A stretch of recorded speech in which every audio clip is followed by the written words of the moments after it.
इस मूवी की शुरुआत में हम विप नाम के पायलट को एक होटल रूम में देखते हैं। उसे देखकर पता चलता है कि वो ड्रंक है। उसने लास्ट नाइट बहुत ज्यादा पी ली थी और वो अभी भी ड्रिंक कर रहा था, जबकि 1 घंटे बाद उसकी फ्लाइट थी और ऐसी हालत में फ्लाइट को कंट्रोल करना काफी डेंजरस हो सकता था। विप अब अपने आप को जगाने के लिए कोकेन का यूज करता है और फ्लाइट के लिए निकल जाता है, जहां उसकी मुलाकात उसके को पायलट केन से होती है। अब यहाँ प्लेन में विप अपनी हालत को बेहतर फील ना करते हुए एक एयर होस्टेस से पेन किलर मंगाता है और केन से कहता है कि मैं 2 रातों से सोया नहीं हूँ, इसलिए मेरी ऐसी हालत हो रही है। अब सीन शिफ्ट होता है और हमें निकोल नाम की एक लड़की को दिखाया जाता है, जो कि एक ड्रग एडिक्ट थी और वो ड्रग डीलर से ड्रग लेने के लिए आई थी। वो ड्रग डीलर निकोल को ड्रग देने के बाद कहता है कि ये ड्रग बहुत ज्यादा डोज की है, तो इसे बहुत थोड़ी क्वांटिटी में लेना है। फिर दोबारा विप को दिखाया जाता है जो प्लेन टेक ऑफ करता है बिना ये देखे कि मौसम कितना खराब है। विप प्लेन को ऑटो पायलट मोड से हटाकर खुद फ्लाई करने का सोचता है। विप प्लेन को बादलों के ऊपर लेके जाने का सोचता है ताकि बारिश का इफेक्ट इनके प्लेन पर ना पड़े, और जब वो ऐसा करता है तो प्लेन हिलना शुरू हो जाता है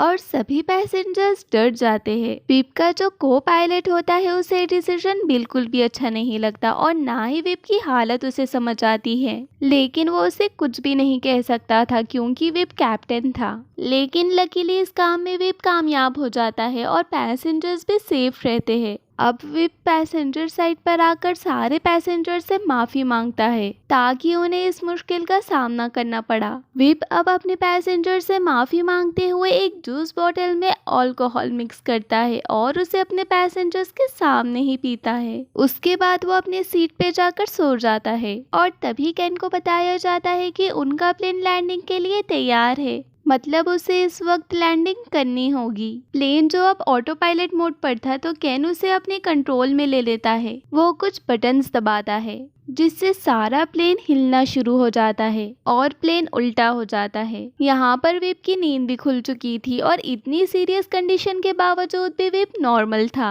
अब विप केन से कहता है कि इस प्लेन में जितना भी लगेज है उसे बाहर गिरा दो, और इतने में ही प्लेन का हाइड्रोलिक हैंडल भी खराब हो जाता है जिससे प्लेन को कंट्रोल किया जा सकता था। विप एयर होस्टेस से कहता है कि कॉकपिट में जाकर एक लीवर को नीचे कर दो। वो ऐसा ही करती है पर इससे भी कोई फर्क नहीं पड़ता। ये सब करने के बावजूद भी प्लेन कंट्रोल में नहीं था और इन सब की जान खतरे में थी। अब प्लेन को एक झटका लगता है जिससे एक एयर होस्टेस गिरकर बेहोश हो जाती है। अब प्लेन नीचे जाते हुए क्रैश होने के बिल्कुल करीब था और विप को भी पता था कि सब लोग मरने वाले हैं और कोई भी नहीं बचेगा, इसलिए विप कॉकपिट में जाकर अपने फैमिली के लिए रिकॉर्डिंग करता है जिसमें वो कहता है कि उसे अपने बेटे से बहुत ज्यादा प्यार है और वो फिर से प्लेन को अपने कंट्रोल में लेने की कोशिश करता है और वो प्लेन को घुमाता है। प्लेन धीरे धीरे घूमना शुरू हो जाता है। इसी दौरान एक बच्चा गिर जाता है तो यहाँ एक एयर होस्टेस उस बच्चे को बचा लेती है पर खुद मर जाती है। दूसरी तरफ हम देखते हैं कि निकल जो जमीन पर पड़ी हुई है उसने ज्यादा क्वांटिटी में ड्रग्स को ले लिया था और अब उसे हॉस्पिटल ले जाया जा रहा था, और अब उसे हॉस्पिटल लेकर जाते वक्त सब देखते हैं कि एक उल्टा प्लेन नीचे से जा रहा है और अब प्लेन के अंदर हम देखते हैं कि विप क्रैश लैंडिंग के लिए तैयार था क्योंकि प्लेन के दोनों इंजन फेल हो चुके थे। अब विप उस प्लेन को सीधा करते हुए एक फील्ड में लैंड करने की कोशिश कर रहा था कि तभी प्लेन का एक विंग एक टावर से टकरा जाता है और इस वजह से प्लेन को बहुत बुरा झटका लगता है। वो लोग बहुत बुरी तरह से लैंड करते हैं और कई लोग घायल हो जाते हैं। प्लेन के भी 2 टुकड़े हो जाते हैं, बहुत ज्यादा लोग मर जाते हैं। विप भी सर टकराने की वजह से बेहोश हो जाता है और जब उसे होश आता है तो वो हॉस्पिटल के बेड पर होता है। यहाँ हॉस्पिटल में विप 2 आदमियों से मिलता है, एक तो उसका दोस्त था और दूसरा उसका बॉस चार्ली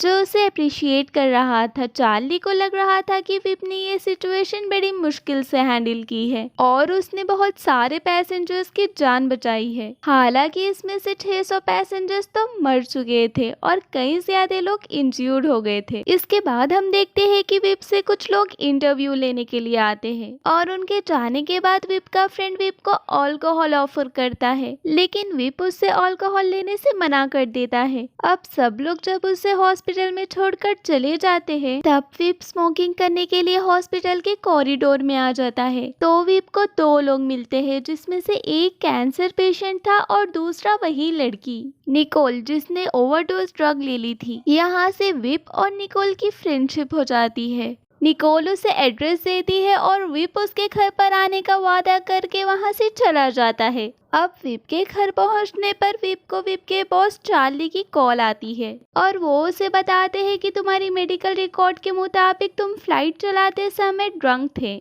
और इस वजह से हम लोगों पर केस हो गया है और अब हम इस केस के सिलसिले में लॉयर से मिलने वाले हैं। यहाँ चार्ली विप की इसीलिए मदद करता है क्योंकि ये एयरलाइंस का प्रॉब्लम था। चार्ली को डर था अगर वो लोग ये केस हार गए तो उसकी एयरलाइन डूब जाएगी, इसीलिए उसने एक बहुत अच्छा लॉयर हायर किया था क्योंकि इस केस में 600 लोग मारे गए थे। और अब इसके बाद विप अपना अल्कोहल छोड़ने का वादा भूल जाता है। विप अब बहुत ज्यादा अल्कोहल लेकर निकोल के घर आता है और यहाँ आकर विप देखता है कि निकोल का लैंडलॉर्ड निकोल के साथ जबरदस्ती कर रहा है क्योंकि निकोल के पास पैसे जो नहीं थे। अब विप निकोल के लैंडलॉर्ड को पैसे देकर उसकी जान छुड़ाता है और निकोल को लेकर अपने साथ अपने फार्म हाउस पर आ जाता है। इस सारे मामले में विप प्रेस और मीडिया को अवॉइड कर रहा था क्योंकि उसकी रेपुटेशन गिर रही थी। विप इसके बाद अपने फ्लाइट की एयर होस्टेस से मिलता है और वो एयर होस्टेस उसे बताती है कि मैं इस बात की गवाह हूँ कि तुम उस वक्त ड्रंक थे। और अब विप को पता चलता है कि उसका को पायलट केन बच तो गया है पर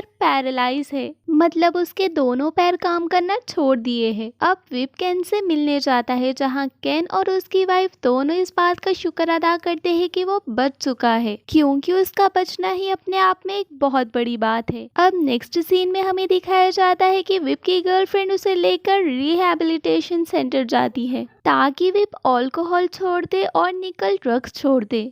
विप वहाँ पर थक जाता है और वो उठकर वहाँ से चला जाता है। अब निकोल जब घर आती है तो विप गैराज में होता है। निकोल विप से कहती है कि हम दोनों का ठीक होना बहुत जरूरी है, लेकिन विप उसकी बात पर नाराज हो जाता है और उसे डांट देता है। तब निकोल उसका घर छोड़कर चली जाती है। इस सब के बाद जब विप अपने घर जाता है तो उसे मीडिया मिलती है और वो उन सब के सवालों से बचने के लिए अपने वाइफ के घर पर चला जाता है। लेकिन हमें यहाँ पता चलता है कि उसकी फैमिली भी उसके इस एडिक्शन को लेकर बहुत परेशान है और उससे नाराज भी है क्योंकि उसने सारी रेपुटेशन खराब कर दी थी। विप अब जैसे ही अपने वाइफ के घर से बाहर निकलता है तो उसका मीडिया से सामना हो जाता है और वो प्रेस के लोगों को बहुत अजीबोगरीब जवाब देता है क्योंकि वो अभी तक ड्रंक था और विप के इस हरकत से उसका केस और भी कॉम्प्लिकेटेड हो जाता है। ये सब के बारे में जब चार्ली को पता चलता है तो वो डिसाइड करता है कि वो हियरिंग डेट तक विप के साथ ही रहेगा। लेकिन इस सब के बावजूद लास्ट नाइट विप को किसी न किसी तरह अल्कोहल मिल ही जाती है और अब वो पूरी रात ड्रिंक करता है। अब जैसे ही सुबह चार्ली और बाकी लोग विप के कमरे में आते हैं तो विप उन्हें बेहोश मिलता है। अब क्योंकि चार्ली के पास कोई ऑप्शन नहीं थी इसीलिए वो विप के लिए अरेंज करता है और वो विप को तैयार करके कोर्ट के लिए निकलता है। और कोर्ट में हम देखते हैं कि चार्ली और लॉयर दोनों ने मिलकर विप का केस बहुत स्ट्रॉन्ग बना दिया था और अल्कोहल से रिलेटेड सारे इल्जाम उस मरने वाली एयर होस्टेस पर लगा दिया था जो उस फ्लाइट में बच्चे को बचाते हुए मरी थी। पर विप अचानक से खड़ा होता है और वो कन्फेस करता है कि उस दिन वो ड्रंक था, बल्कि आज भी वो ड्रंक है। अब विप के सब कुछ कन्फेस करने पर वो लोग केस तो हार जाते हैं पर विप को आधी सजा मिलती है क्योंकि उसने उसके गुनाह को कन्फेस किया था। अब नेक्स्ट सीन में हम विप को जेल में देखते हैं जहां वो अपने साथी कैदियों को अपनी कहानी सुना रहा था। इस जेल में अब विप को 1 साल 1 महीना हो चुका था और उसने अल्कोहल भी छोड़ दी थी और उसे अपनी फैमिली का भी एहसास होता है। लास्ट सीन में हमें दिखाया जाता है कि विप से मिलने के लिए उसका बेटा आता है और यही दिखाते हुए ये मूवी यहीं पर एंड हो जाती है।